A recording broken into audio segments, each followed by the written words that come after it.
ಕೇಳುತ್ತಿದ್ದೀರಾ ಮಾಹಿತಿ ಖಜಾನೆಯ ಕಾರ್ಯಕ್ರಮಗಳನ್ನು. ಮಾಹಿತಿ ಖಜಾನೆ ಯೂಟ್ಯೂಬ್ ವಾಹಿನಿಗೆ ನನ್ನೆಲ್ಲ ಸಂಯುಕ್ತರಿಗೂ ಆತ್ಮೀಯವಾದ ಸ್ವಾಗತ. ಇಂದು ನಾವು ಮತ್ತೊಂದು ಉಪಯುಕ್ತ ಮಾಹಿತಿಯೊಂದಿಗೆ ಬಂದಿದ್ದೇವೆ. ಈ ವಿಡಿಯೋ ನಿಮಗೇನಾದರೂ ಇಷ್ಟವಾದಲ್ಲಿ ಲೈಕ್, ಶೇರ್, ಕಾಮೆಂಟ್ ಮಾಡಿ ಹಾಗೂ ಇನ್ನು ಹೆಚ್ಚು ಉಪಯುಕ್ತ ಮಾಹಿತಿಯನ್ನು ನಮ್ಮ ಯೂಟ್ಯೂಬ್ ವಾಹಿನಿಯಿಂದ ಏನಾದರೂ ನಿರೀಕ್ಷಿಸುತ್ತಿದ್ದೀರಾ?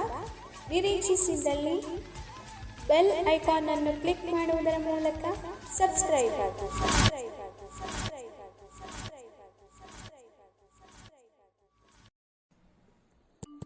ಕನ್ನಡ ಸಾಹಿತ್ಯದಲ್ಲಿ ಮಹಾಕಾವ್ಯಗಳ ಪಾತ್ರ. ಕನ್ನಡ ಸಾಹಿತ್ಯದಲ್ಲಿ ಮಹಾಕಾವ್ಯಗಳು ಒಂದು ಅಮೂಲ್ಯವಾದ ಸ್ಥಾನವನ್ನು ಪಡೆದಿವೆ. ಶತಮಾನಗಳಿಂದ ಈ ಕೃತಿಗಳು ಜನರ ಮನಸ್ಸನ್ನು ಮನರಂಜಿಸುತ್ತಾ, ಶಿಕ್ಷಿಸುತ್ತಾ ಮತ್ತು ಸ್ಫೂರ್ತಿ ನೀಡುತ್ತಾ ಬಂದಿವೆ. ಮಹಾಕಾವ್ಯಗಳ ಪ್ರಾಮುಖ್ಯತೆ. ಸಾಂಸ್ಕೃತಿಕ ಧಾರವಾರ. ಮಹಾಕಾವ್ಯಗಳು ನಮ್ಮ ಸಂಸ್ಕೃತಿ ಮತ್ತು ಪರಂಪರೆಯನ್ನು ಒಳಗೊಂಡಿವೆ. ಜನಜೀವನ, ಧರ್ಮ, ನಂಬಿಕೆಗಳು, ಮೌಲ್ಯಗಳು ಮತ್ತು ಆಚರಣೆಗಳ ಕುರಿತು ಅಮೂಲ್ಯವಾದ ಒಳನೋಟಗಳನ್ನು ಒದಗಿಸುತ್ತವೆ. ನೈತಿಕತೆ ಮತ್ತು ಮೌಲ್ಯಗಳು. ಈ ಕೃತಿಗಳು ಧೈರ್ಯ, ಸತ್ಯ, ಪ್ರೀತಿ, ಸ್ನೇಹ, ತ್ಯಾಗ ಮತ್ತು ಇತರ ಶ್ರೇಷ್ಠ ಮಾನವ ಮೌಲ್ಯಗಳನ್ನು ಬೋಧಿಸುತ್ತವೆ. ಭಾಷಾ ಸೌಂದರ್ಯ.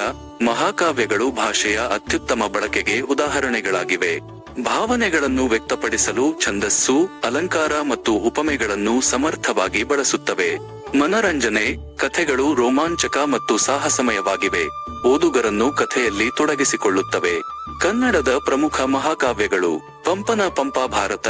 ಈ ಕೃತಿಯು ಮಹಾಭಾರತದ ಕಥೆಯನ್ನು ಆಧರಿಸಿದೆ ಮತ್ತು ಕನ್ನಡದ ಮೊದಲ ಮಹಾಕಾವ್ಯ ಎಂದು ಪರಿಗಣಿಸಲಾಗಿದೆ. ಕುವೆಂಪುರ ರಾಮಾಯಣ. ಈ ಕೃತಿಯು ರಾಮಾಯಣದ ಕಥೆಯನ್ನು ಆಧರಿಸಿದೆ ಮತ್ತು ಆಧುನಿಕ ಕನ್ನಡ ಸಾಹಿತ್ಯದ ಒಂದು ಮೇರುಕೃತಿ ಎಂದು ಪರಿಗಣಿಸಲಾಗಿದೆ. ಬಸವಣ್ಣನ ವಚನಗಳು. ಈ ಕೃತಿಯು ಧಾರ್ಮಿಕ ಮತ್ತು ತಾತ್ವಿಕ ವಿಷಯಗಳನ್ನು ಒಳಗೊಂಡಿದೆ ಮತ್ತು ಕನ್ನಡ ಸಾಹಿತ್ಯದ ಅತ್ಯಂತ ಪ್ರಭಾವಶಾಲಿ ಕೃತಿಗಳಲ್ಲಿ ಒಂದಾಗಿದೆ. ಜಯಂತಿನಾಥನ ಜಯಂತಿನಾಥ ಕಾವ್ಯ. ಈ ಕೃತಿಯು ಜೈನ ಧರ್ಮದ ತೀರ್ಥಂಕರ ಜಯಂತಿನಾಥರ ಜೀವನವನ್ನು ಚಿತ್ರಿಸುತ್ತದೆ. ರಾಘವೇಂದ್ರ ಸ್ವಾಮಿಗಳ ಮನೋಹರ ಕಾವ್ಯ.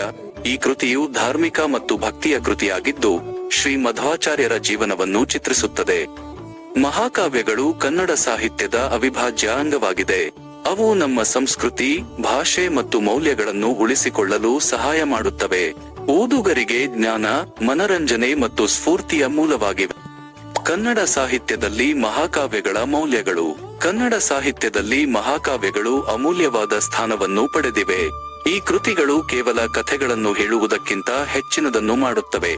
ಅವು ನಮ್ಮ ಸಂಸ್ಕೃತಿ, ಧರ್ಮ, ನಂಬಿಕೆಗಳು, ಮೌಲ್ಯಗಳು ಮತ್ತು ಜೀವನ ವಿಧಾನವನ್ನು ಪ್ರತಿಬಿಂಬಿಸುತ್ತವೆ. ಕನ್ನಡ ಮಹಾಕಾವ್ಯಗಳ ಕೆಲವು ಪ್ರಮುಖ ಮೌಲ್ಯಗಳು. ನೈತಿಕತೆ. ಧೈರ್ಯ, ಸತ್ಯ, ಪ್ರೀತಿ, ಸ್ನೇಹ, ತ್ಯಾಗ ಮತ್ತು ಇತರ ಶ್ರೇಷ್ಠ ಮಾನವ ಮೌಲ್ಯಗಳನ್ನು ಬೋಧಿಸುತ್ತವೆ. ಉದಾಹರಣೆಗೆ, ಪಂಪನ ಪಂಪ ಭಾರತದಲ್ಲಿ ಭೀಷ್ಮ ಪಿತಾಮಹನ ಪಾತ್ರವು ಧರ್ಮ ಮತ್ತು ಕರ್ತವ್ಯದ ಮೌಲ್ಯವನ್ನು ಒತ್ತಿ ಹೇಳುತ್ತದೆ. ಸಾಮಾಜಿಕ ಜವಾಬ್ದಾರಿ. ಸಮಾಜದಲ್ಲಿನ ಅಸಮಾನತೆ, ಅನ್ಯಾಯ ಮತ್ತು ಶೋಷಣೆಯಂತಹ ಸಾಮಾಜಿಕ ಸಮಸ್ಯೆಗಳ ಬಗ್ಗೆ ಧ್ವನಿ ಎತ್ತುತ್ತವೆ. ಉದಾಹರಣೆಗೆ, ರಾಘವೇಂದ್ರ ಸ್ವಾಮಿಗಳ ಮನೋಹರ ಕಾವ್ಯದಲ್ಲಿ ಜಾತಿ ವ್ಯವಸ್ಥೆಯ ಅನಿಷ್ಟಗಳನ್ನು ಟೀಕಿಸಲಾಗಿದೆ. ಧಾರ್ಮಿಕತೆ. ಧಾರ್ಮಿಕ ನಂಬಿಕೆಗಳು ಮತ್ತು ಆಚರಣೆಗಳನ್ನು ಉತ್ತೇಜಿಸುತ್ತವೆ. ಉದಾಹರಣೆಗೆ, ಕುವೆಂಪುರ ರಾಮಾಯಣವು ರಾಮನ ಜೀವನ ಮತ್ತು ಧರ್ಮದ ಮೌಲ್ಯಗಳನ್ನು ಚಿತ್ರಿಸುತ್ತದೆ. ಸೌಂದರ್ಯ. ಭಾಷೆಯ ಅತ್ಯುತ್ತಮ ಬಳಕೆಗೆ ಉದಾಹರಣೆಗಳಾಗಿವೆ. ಛಂದಸ್ಸು, ಅಲಂಕಾರ ಮತ್ತು ಉಪಮೆಗಳನ್ನು ಸಮರ್ಥವಾಗಿ ಬಳಸಿ ಭಾವನೆಗಳನ್ನು ವ್ಯಕ್ತಪಡಿಸುತ್ತವೆ. ಉದಾಹರಣೆಗೆ, ಬಸವಣ್ಣನ ವಚನಗಳು ಸರಳ ಭಾಷೆಯಲ್ಲಿ ಆಳವಾದ ತಾತ್ವಿಕ ವಿಚಾರಗಳನ್ನು ಒಳಗೊಂಡಿವೆ. ರಾಷ್ಟ್ರೀಯತೆ. ದೇಶಭಕ್ತಿ ಮತ್ತು ರಾಷ್ಟ್ರೀಯ ಒಗ್ಗಟ್ಟಿನ ಭಾವನೆಯನ್ನು ಉತ್ತೇಜಿಸುತ್ತವೆ. ಉದಾಹರಣೆಗೆ, ಜಯಂತಿನಾಥನ ಜಯಂತಿನಾಥ ಕಾವ್ಯವು ಜೈನ ಧರ್ಮದ ತತ್ವಗಳನ್ನು ಒಳಗೊಂಡಿದೆ ಮತ್ತು ಸಾಮರಸ್ಯದ ಸಂದೇಶವನ್ನು ನೀಡುತ್ತದೆ. ಕನ್ನಡ ಮಹಾಕಾವ್ಯಗಳು ಕೇವಲ ಹಳೆಯ ಕಥೆಗಳಲ್ಲ, ಅವು ಇಂದಿಗೂ ಪ್ರಸ್ತುತವಾಗಿವೆ ಮತ್ತು ನಮ್ಮ ಜೀವನಕ್ಕೆ ಅರ್ಥಪೂರ್ಣವಾದ ಪಾಠಗಳನ್ನು ನೀಡುತ್ತವೆ. ಈ ಕೃತಿಗಳನ್ನು ಓದುವುದರಿಂದ ನಮ್ಮ ಸಂಸ್ಕೃತಿ ಮತ್ತು ಇತಿಹಾಸದ ಬಗ್ಗೆ ಉತ್ತಮ ತಿಳುವಳಿಕೆ ಪಡೆಯಬಹುದು ಮತ್ತು ಜೀವನದಲ್ಲಿ ಉತ್ತಮ ಮೌಲ್ಯಗಳನ್ನು ಅಳವಡಿಸಿಕೊಳ್ಳಬಹುದು. ಕನ್ನಡ ಸಾಹಿತ್ಯದಲ್ಲಿ ಕಾವ್ಯಗಳ ಐತಿಹಾಸಿಕ ಅಂಶಗಳು. ಒಂದು ಸಮಗ್ರ ಅವಲೋಕನ. ಕನ್ನಡ ಸಾಹಿತ್ಯವು ಸುಮಾರು 1500 ವರ್ಷಗಳ ಶ್ರೀಮಂತ ಇತಿಹಾಸವನ್ನು ಹೊಂದಿದೆ. ಈ ದೀರ್ಘಾವಧಿಯಲ್ಲಿ ಕಾವ್ಯವು ಯಾವಾಗಲೂ ಕನ್ನಡ ಸಾಹಿತ್ಯದ ಒಂದು ಪ್ರಮುಖ ಅಂಗವಾಗಿದೆ. ಕಾಲಕಾಲಕ್ಕೆ ಕನ್ನಡ ಕಾವ್ಯವು ರೂಪ, ಶೈಲಿ ಮತ್ತು ವಿಷಯವಸ್ತುವಿನಲ್ಲಿ ವಿಕಸನಗೊಂಡಿದೆ. ಆದರೆ ಕೆಲವು ಐತಿಹಾಸಿಕ ಅಂಶಗಳು ಯಾವಾಗಲೂ ಉಳಿದುಕೊಂಡಿವೆ. ಪ್ರಮುಖ ಐತಿಹಾಸಿಕ ಅಂಶಗಳು: ಧಾರ್ಮಿಕ ಪ್ರಭಾವ. ಕನ್ನಡ ಕಾವ್ಯವು ಆರಂಭಿಕ ಕಾಲದಿಂದಲೂ ಧಾರ್ಮಿಕತೆಯಿಂದ ಪ್ರಭಾವಿತವಾಗಿದೆ. ಜೈನ, ಶೈವ ಮತ್ತು ವೈಷ್ಣವ ಧರ್ಮಗಳು ಕನ್ನಡ ಕಾವ್ಯದ ಮೇಲೆ ಪ್ರಮುಖ ಪರಿಣಾಮ ಬೀರಿವೆ. ಈ ಪ್ರಭಾವವು ಧಾರ್ಮಿಕ ಕಥೆಗಳು, ಪುರಾಣಗಳು ಮತ್ತು ತತ್ವಶಾಸ್ತ್ರದ ವಿಷಯಗಳನ್ನು ಕಾವ್ಯಕ್ಕೆ ಸೇರಿಸಲು ಕಾರಣವಾಯಿತು. ರಾಜಾಶ್ರಯ. ರಾಜರು ಮತ್ತು ಶ್ರೀಮಂತರು ಹಲವಾರು ಶತಮಾನಗಳಿಂದ ಕನ್ನಡ ಕಾವ್ಯಕ್ಕೆ ಪ್ರಮುಖ ಪೋಷಕರಾಗಿದ್ದಾರೆ. ಈ ಪೋಷಕಾಂಶವು ಕವನಗಳ ರಚನೆಗೆ ಕಾರಣವಾಯಿತು. ಅದು ರಾಜರ ಸಾಧನೆಗಳನ್ನು ಹೊಗಳುತ್ತದೆ ಮತ್ತು ಅವರ ಆಸ್ಥಾನಗಳ ವೈಭವವನ್ನು ವರ್ಣಿಸುತ್ತದೆ. ಜಾನಪದ ಪ್ರಭಾವ. ಕನ್ನಡ ಜಾನಪದವು ಕಾವ್ಯಕ್ಕೆ ಶ್ರೀಮಂತ ಮೂಲವಾಗಿದೆ. ಜಾನಪದ ಕಥೆಗಳು, ಹಾಡುಗಳು ಮತ್ತು ಗಾದೆಗಳು ಕನ್ನಡ ಕವಿಗಳಿಗೆ ಸ್ಫೂರ್ತಿ ನೀಡಿವೆ ಮತ್ತು ಅವರ ಕೃತಿಗಳಲ್ಲಿ ಜಾನಪದ ಭಾಷೆ ಮತ್ತು ಶೈಲಿಯನ್ನು ಸೇರಿಸಲು ಕಾರಣವಾಗಿವೆ. ಸಾಮಾಜಿಕ ಬದಲಾವಣೆಗಳು. ಕಾಲಾನಂತರದಲ್ಲಿ ಕನ್ನಡ ಸಮಾಜವು ಅನೇಕ ಬದಲಾವಣೆಗಳನ್ನು ಕಂಡಿದೆ ಮತ್ತು ಈ ಬದಲಾವಣೆಗಳು ಕಾವ್ಯದಲ್ಲಿ ಪ್ರತಿಬಿಂಬಿತವಾಗಿದೆ. ಸಾಮಾಜಿಕ ಸಮಸ್ಯೆಗಳು, ಸುಧಾರಣೆಗಳು ಮತ್ತು ರಾಜಕೀಯ ಘಟನೆಗಳು ಕನ್ನಡ ಕವಿಗಳಿಗೆ ಪ್ರಮುಖ ವಿಷಯಗಳಾಗಿವೆ. ಕೆಲವು ಪ್ರಮುಖ ಕಾವ್ಯ ಪ್ರಕಾರಗಳು: ಮಹಾಕಾವ್ಯ, ಉದ್ದವಾದ, ವಿವರವಾದ ಕಥನ ಕಾವ್ಯ, ಸಾಮಾನ್ಯವಾಗಿ ಐತಿಹಾಸಿಕ ಅಥವಾ ಪುರಾಣ ಕಥೆಗಳನ್ನು ಹೇಳುತ್ತದೆ. ಉದಾಹರಣೆಗೆ ಪಂಪನ ವಿಕ್ರಮಾರ್ಜುನ ವಿಜಯ. ಶತಕ 100 ಪದ್ಯಗಳ ಸಂಗ್ರಹ, ಸಾಮಾನ್ಯವಾಗಿ ನೀತಿ, ಧರ್ಮ ಅಥವಾ ಪ್ರೀತಿಯಂತಹ ಒಂದು ನಿರ್ದಿಷ್ಟ ವಿಷಯದ ಮೇಲೆ ಕೇಂದ್ರೀಕರಿಸುತ್ತದೆ. ಉದಾಹರಣೆಗೆ ಲಯ, ಸಂಗೀತಕ್ಕೆ ಹಾಡಲು ಉದ್ದೇಶಿಸಲಾದ ಕವಿತೆಗಳು. ಕನ್ನಡ ಸಾಹಿತ್ಯದಲ್ಲಿ ಕಾವ್ಯಗಳ ನೈತಿಕ ಅಂಶಗಳು ಬಹಳ ಪ್ರಮುಖ ಸ್ಥಾನವನ್ನು ಪಡೆದಿವೆ. ಕಾವ್ಯಗಳು ಕೇವಲ ಮನರಂಜನೆಯ ಸಾಧನಗಳಾಗಿರದೆ ಜೀವನದ ನೈತಿಕ ಮೌಲ್ಯಗಳನ್ನು ಬೋಧಿಸುವ ಸಾಧನಗಳಾಗಿಯೂ ಕಾರ್ಯನಿರ್ವಹಿಸುತ್ತವೆ. ಕನ್ನಡ ಕಾವ್ಯಗಳಲ್ಲಿ ಕಾಣಬಹುದಾದ ಕೆಲವು ಪ್ರಮುಖ ನೈತಿಕ ಅಂಶಗಳು ಈ ಕೆಳಗಿನಂತಿವೆ. ಸತ್ಯ ಮತ್ತು ನ್ಯಾಯ. ಕನ್ನಡ ಕಾವ್ಯಗಳಲ್ಲಿ ಸತ್ಯ ಮತ್ತು ನ್ಯಾಯದ ಮಹತ್ವವನ್ನು ಹಲವರ ಬಾರಿ ಒತ್ತಿ ಹೇಳಲಾಗಿದೆ. ಉದಾಹರಣೆಗೆ ರಾಮಾಯಣದಲ್ಲಿ ರಾಮನು ಸತ್ಯಕ್ಕಾಗಿ ತನ್ನ ರಾಜ್ಯವನ್ನು, ಪತ್ನಿಯನ್ನು ತ್ಯಾಗ ಮಾಡುವುದು ಒಂದು ನೈತಿಕ ಮಾದರಿಯಾಗಿದೆ. ಧೈರ್ಯ ಮತ್ತು ಶೌರ್ಯ. ಕನ್ನಡ ಕಾವ್ಯಗಳಲ್ಲಿ ಧೈರ್ಯ ಮತ್ತು ಶೌರ್ಯದ ಗುಣಗಳನ್ನು ಹೊಂದಿರುವ ಪಾತ್ರಗಳನ್ನು ಹೆಚ್ಚಾಗಿ ಚಿತ್ರಿಸಲಾಗುತ್ತದೆ. ಉದಾಹರಣೆಗೆ ಮಹಾಭಾರತದಲ್ಲಿ ಅರ್ಜುನನು ಯುದ್ಧದಲ್ಲಿ ತನ್ನ ಧೈರ್ಯ ಮತ್ತು ಶೌರ್ಯವನ್ನು ಪ್ರದರ್ಶಿಸುವುದು ಒಂದು ನೈತಿಕ ಮಾದರಿಯಾಗಿದೆ. ಪ್ರೇಮ ಮತ್ತು ಕರುಣೆ. ಕನ್ನಡ ಕಾವ್ಯಗಳಲ್ಲಿ ಪ್ರೇಮ ಮತ್ತು ಕರುಣೆಯ ಮಹತ್ವವನ್ನು ಹಲವರ ಬಾರಿ ಒತ್ತಿ ಹೇಳಲಾಗಿದೆ. ಉದಾಹರಣೆಗೆ ಭಾಗವತದಲ್ಲಿ ಕೃಷ್ಣನು ರಾಧೆ ಮತ್ತು ಇತರ ಗೋಪಿಯರ ಪ್ರದರ್ಶಿಸುವುದು ಒಂದು ನೈತಿಕ ಮಾದರಿಯಾಗಿದೆ. ತ್ಯಾಗ ಮತ್ತು ಸಮರ್ಪಣೆ. ಕನ್ನಡ ಕಾವ್ಯಗಳಲ್ಲಿ ತ್ಯಾಗ ಮತ್ತು ಸಮರ್ಪಣೆಯ ಮಹತ್ವವನ್ನು ಹಲವರ ಬಾರಿ ಒತ್ತಿ ಹೇಳಲಾಗಿದೆ. ಉದಾಹರಣೆಗೆ ಶ್ರೀಮದ್ ಭಾಗವತದಲ್ಲಿ ಗುಹಾಕುಮಾರನು ತನ್ನ ತಂದೆಗೆ ತನ್ನ ಜೀವವನ್ನು ತ್ಯಾಗ ಮಾಡುವುದು ಒಂದು ನೈತಿಕ ಮಾದರಿಯಾಗಿದೆ. ಕನ್ನಡ ಕಾವ್ಯಗಳಲ್ಲಿನ ನೈತಿಕ ಅಂಶಗಳು ನಮ್ಮ ಜೀವನದಲ್ಲಿ ಸರಿಯಾದ ಮೌಲ್ಯಗಳನ್ನು ಬೆಳೆಸಿಕೊಳ್ಳಲು ಮತ್ತು ಒಳ್ಳೆಯ ವ್ಯಕ್ತಿಗಳಾಗಲು ಸಹಾಯ ಮಾಡುತ್ತವೆ. ಕನ್ನಡ ಕಾವ್ಯಗಳಲ್ಲಿ ಕಂಡುಬರುವ ಕೆಲವು ನೈತಿಕ ಅಂಶಗಳಿಗೆ ಕೆಲವು ಉದಾಹರಣೆಗಳು: ಸತ್ಯ ಮತ್ತು ನ್ಯಾಯ. ರಾಮಾಯಣದಲ್ಲಿ ರಾಮನು ಸತ್ಯಕ್ಕಾಗಿ ತನ್ನ ರಾಜ್ಯವನ್ನು, ಪತ್ನಿಯನ್ನು ತ್ಯಾಗ ಮಾಡುವುದು. ಮಹಾಭಾರತದಲ್ಲಿ ಪಾಂಡವರು ಧರ್ಮಕ್ಕಾಗಿ ಕೌರವರೊಂದಿಗೆ ಯುದ್ಧ ಮಾಡುವುದು. ಧೈರ್ಯ ಮತ್ತು ಶೌರ್ಯ. ಮಹಾಭಾರತದಲ್ಲಿ ಅರ್ಜುನನು ಯುದ್ಧದಲ್ಲಿ ತನ್ನ ಧೈರ್ಯ ಮತ್ತು ಶೌರ್ಯವನ್ನು ಪ್ರದರ್ಶಿಸುವುದು. ಭಗವದ್ಗೀತೆಯಲ್ಲಿ ಕೃಷ್ಣನು ಅರ್ಜುನನಿಗೆ ಧೈರ್ಯವನ್ನು ನೀಡುವುದು. ಕನ್ನಡ ಸಾಹಿತ್ಯದಲ್ಲಿ ಕಾವ್ಯಗಳಲ್ಲಿ ವ್ಯಾಕರಣ ಅಂಶಗಳು ಅತ್ಯಂತ ಪ್ರಮುಖ ಪಾತ್ರವನ್ನು ವಹಿಸುತ್ತವೆ.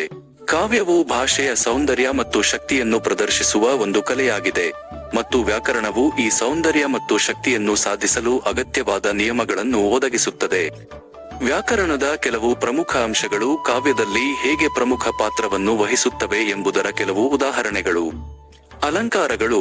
ಕಾವ್ಯವು ಭಾಷೆಯ ಅಲಂಕಾರಗಳಿಂದ ತುಂಬಿರುತ್ತದೆ, ಮತ್ತು ಈ ಅಲಂಕಾರಗಳು ವ್ಯಾಕರಣದ ನಿಯಮಗಳನ್ನು ಆಧರಿಸಿವೆ.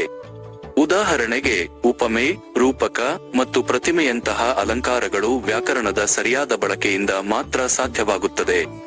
ಛಂದಸ್ಸು. ಕಾವ್ಯವು ಒಂದು ನಿರ್ದಿಷ್ಟ ಛಂದಸ್ಸಿನಲ್ಲಿ ರಚಿಸಲ್ಪಟ್ಟಿದೆ, ಮತ್ತು ಈ ಛಂದಸ್ಸು ವ್ಯಾಕರಣದ ನಿಯಮಗಳನ್ನು ಆಧರಿಸಿದೆ.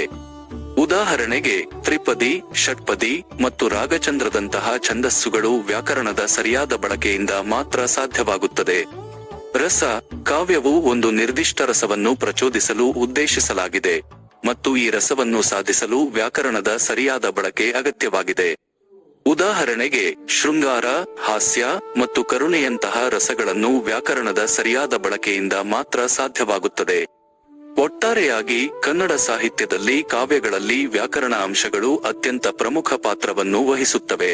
ಕಾವ್ಯವು ಭಾಷೆಯ ಸೌಂದರ್ಯ ಮತ್ತು ಶಕ್ತಿಯನ್ನು ಪ್ರದರ್ಶಿಸುವ ಒಂದು ಕಲೆಯಾಗಿದೆ, ಮತ್ತು ವ್ಯಾಕರಣವು ಈ ಸೌಂದರ್ಯ ಮತ್ತು ಶಕ್ತಿಯನ್ನು ಸಾಧಿಸಲು ಅಗತ್ಯವಾದ ನಿಯಮಗಳನ್ನು ಒದಗಿಸುತ್ತದೆ.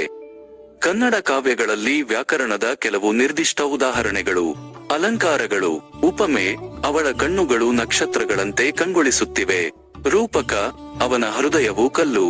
ಪ್ರತಿಮೆ, ದುಃಖದ ಕಡಲಿನಲ್ಲಿ ಅವಳು ಮುಳುಗಿದ್ದಳು. ಛಂದಸ್ಸು. ತ್ರಿಪದಿ, ನಿನ್ನ ನಗು ತುಂಬಾ ಸುಂದರ, ನಿನ್ನ ಧ್ವನಿ ತುಂಬಾ ಮಧುರ, ನಿನ್ನ ಪ್ರೀತಿ ತುಂಬಾ ಅಮೂಲ್ಯ. ಷಟ್ಪದಿ, ಹಸಿರು ಹುಲ್ಲು ಮೇಲೆ ಹೂವುಗಳ ನಗು ತುಂಬಿ, ಪಕ್ಷಿಗಳ ಕಲರವ ತುಂಬಿ, ಮನಸ್ಸು ಚಂಚಲವಾಗಿ. ಕಾವ್ಯಗಳಲ್ಲಿ ಸಂಗೀತದ ಪಾತ್ರ. ಕಾವ್ಯ ಮತ್ತು ಸಂಗೀತ ಎರಡೂ ಮಾನವ ಭಾವನೆಗಳನ್ನು ವ್ಯಕ್ತಪಡಿಸುವ ಶಕ್ತಿಯುತ ಮಾಧ್ಯಮಗಳಾಗಿವೆ. ಒಟ್ಟಾಗಿ ಬಳಸಿದಾಗ ಅವು ಒಂದು ಶಕ್ತಿಯುತ ಅನುಭವವನ್ನು ಸೃಷ್ಟಿಸಬಹುದು. ಇದು ಪ್ರೇಕ್ಷಕರನ್ನು ಚಲಿಸುತ್ತದೆ ಮತ್ತು ಪ್ರೇರೇಪಿಸುತ್ತದೆ. ಕಾವ್ಯಗಳಲ್ಲಿ ಸಂಗೀತವು ಹಲವಾರು ರೀತಿಯಲ್ಲಿ ಪಾತ್ರ ವಹಿಸುತ್ತದೆ. ಲಯ ಮತ್ತು ಛಂದಸ್ಸು. ಕಾವ್ಯದ ಲಯ ಮತ್ತು ಛಂದಸ್ಸು ಸಂಗೀತದ ಲಯ ಮತ್ತು ತಾಳಕ್ಕೆ ಹೋಲುತ್ತದೆ. ಇದು ಕಾವ್ಯಕ್ಕೆ ಒಂದು ಸಂಗೀತದ ಗುಣಮಟ್ಟವನ್ನು ನೀಡುತ್ತದೆ ಮತ್ತು ಅದನ್ನು ಹೆಚ್ಚು ಸುಲಭವಾಗಿ ನೆನಪಿಟ್ಟುಕೊಳ್ಳಲು ಮತ್ತು ಪಠಿಸಲು ಸಹಾಯ ಮಾಡುತ್ತದೆ. ಧ್ವನಿ ಮತ್ತು ಅನುನಾದ. ಕಾವ್ಯದಲ್ಲಿ ಬಳಸುವ ಪದಗಳು ಮತ್ತು ಧ್ವನಿಗಳು ಸಂಗೀತದ ಟಿಪ್ಪಣಿಗಳು ಮತ್ತು ಸ್ವರಗಳಿಗೆ ಹೋಲುತ್ತವೆ. ಕವಿಗಳು ಧ್ವನಿಯ ಅನುನಾದ ಮತ್ತು ಉಚ್ಚಾರಣೆಯನ್ನು ಬಳಸಿಕೊಂಡು ಭಾವನೆ ಮತ್ತು ವಾತಾವರಣವನ್ನು ಸೃಷ್ಟಿಸಬಹುದು. ಭಾವನೆ ಮತ್ತು ಅರ್ಥ. ಸಂಗೀತದಂತೆ ಕಾವ್ಯವು ಭಾವನೆಗಳನ್ನು ವ್ಯಕ್ತಪಡಿಸಲು ಮತ್ತು ಭಾವನೆಗಳನ್ನು ಪ್ರಚೋದಿಸಲು ಸಾಧ್ಯವಾಗುತ್ತದೆ. ಕವಿಗಳು ಭಾಷೆಯ ಶಕ್ತಿಯನ್ನು ಬಳಸಿಕೊಂಡು ಸಂತೋಷ, ದುಃಖ, ಕೋಪ ಮತ್ತು ಪ್ರೀತಿಯಂತಹ ಭಾವನೆಗಳನ್ನು ಚಿತ್ರಿಸಬಹುದು. ಕಥೆ ಹೇಳುವಿಕೆ. ಕೆಲವು ಕಾವ್ಯಗಳನ್ನು ಹಾಡುಗಳಾಗಿ ಹಾಡಲಾಗುತ್ತದೆ. ಇದು ಕಥೆ ಹೇಳುವ ಪ್ರಕ್ರಿಯೆಯನ್ನು ಹೆಚ್ಚು ಶಕ್ತಿಯುತವಾಗಿಸುತ್ತದೆ. ಸಂಗೀತವು ಕಥೆಯ ಭಾವನಾತ್ಮಕ ಪ್ರಭಾವವನ್ನು ಹೆಚ್ಚಿಸಲು ಮತ್ತು ಪ್ರೇಕ್ಷಕರೊಂದಿಗೆ ಉತ್ತಮ ಸಂಪರ್ಕವನ್ನು ಸಾಧಿಸಲು ಸಹಾಯ ಮಾಡುತ್ತದೆ. ಕಾವ್ಯ ಮತ್ತು ಸಂಗೀತದ ಸಂಯೋಜನೆಯು ಶತಮಾನಗಳಿಂದಲೂ ಅಸ್ತಿತ್ವದಲ್ಲಿದೆ. ಪ್ರಾಚೀನ ಗ್ರೀಕ್ ಕಾವ್ಯಗಳನ್ನು ಸಂಗೀತದೊಂದಿಗೆ ಪಠಿಸಲಾಗುತ್ತಿತ್ತು, ಮತ್ತು ಮಧ್ಯಯುಗದಲ್ಲಿ ಟ್ರೂಬಡೋರ್ಗಳು ಮತ್ತು ಮಿನಿಸಿಂಗರ್ಗಳು ತಮ್ಮ ಕಥೆಗಳು ಮತ್ತು ಕವನಗಳನ್ನು ಹಾಡುತ್ತಿದ್ದರು. ಇಂದಿಗೂ ಹಲವಾರು ಕವಿಗಳು ತಮ್ಮ ಕೆಲಸವನ್ನು ಸಂಗೀತಗಾರರೊಂದಿಗೆ ಸಹಯೋಗ ಮಾಡಿ ಹಾಡುಗಳಾಗಿ ರೂಪಾಂತರಿಸುತ್ತಾರೆ. ಕಾವ್ಯ ಮತ್ತು ಸಂಗೀತದ ಈ ಶಕ್ತಿಯುತ ಸಂಯೋಜನೆಯು ಪ್ರೇಕ್ಷಕರ ಮೇಲೆ ಶಾಶ್ವತ ಪ್ರಭಾವ ಬೀರಬಹುದು. ಇದು ನಮ್ಮನ್ನು ಚಲಿಸುತ್ತದೆ, ನಮ್ಮನ್ನು ಯೋಚಿಸುವಂತೆ ಮಾಡುತ್ತದೆ ಮತ್ತು ನಮ್ಮ ಜಗತ್ತನ್ನು ಹೊಸ ಕಣ್ಣುಗಳಿಂದ ನೋಡಲು ಸಹಾಯ ಮಾಡುತ್ತದೆ.